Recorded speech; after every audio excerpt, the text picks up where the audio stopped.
it's me, Miss Laura, and we are working on today's Storytime craft.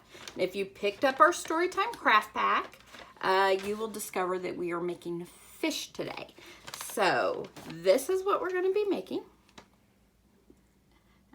This one I put a googly eye on, and they actually float. So you could take them in your swimming pool or into the bathtub, just whatever you want to do. So, and because unless you use the googly eyes, no glue's required, so they're all safer in the bath. All right, so let's begin. So inside of your craft pack, you will get a piece of a pool noodle, a big pipe cleaner, and a little pipe cleaner. So let's begin. First thing I did was take my pipe cleaner and I cut it exactly in half. It doesn't have to be exactly in half. It's not the end of the world if you don't get it. Now then you'll have little pokey ends and they'll poke right into this pipe cleaner. So this is going to be the tail part of my fish. Let me get one of my fish so you can see what we're working on here. So I'm working on this little piece right here, the tail fin. And I just kind of space it out however I want.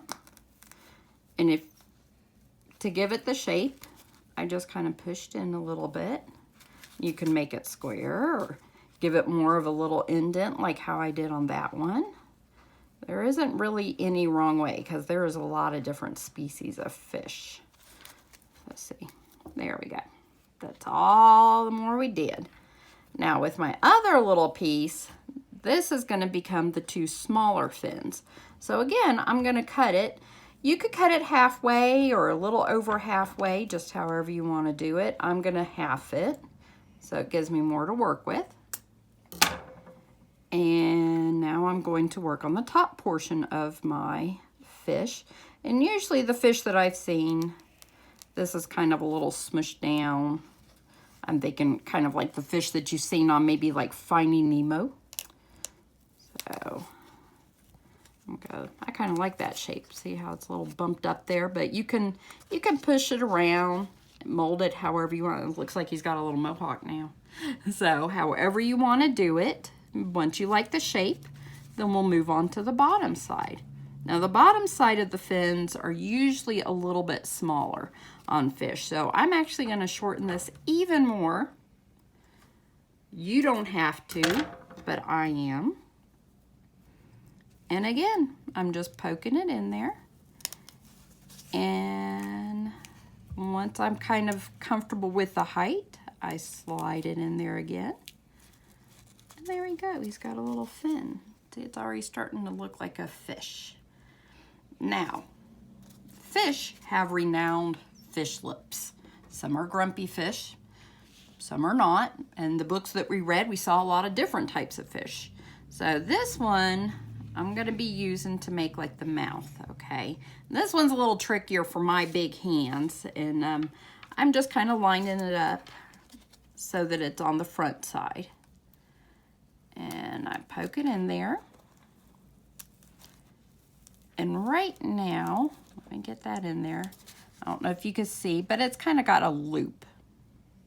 So we're going to fix that by pushing in that middle section. And I know it's hard to see.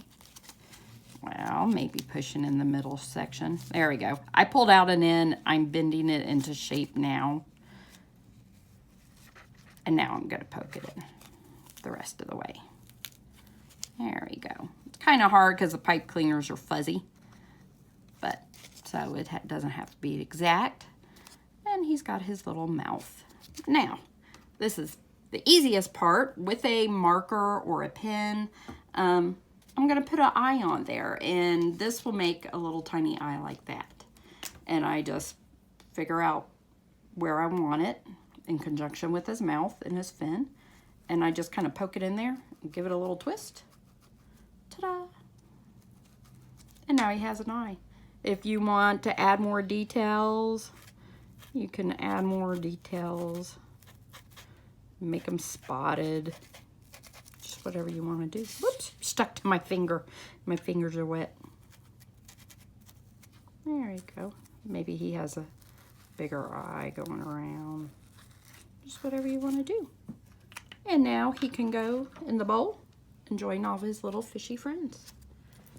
There you go. I hope you have fun with this one. All right. And as always, don't forget to send us some pictures. Okay. Bye-bye.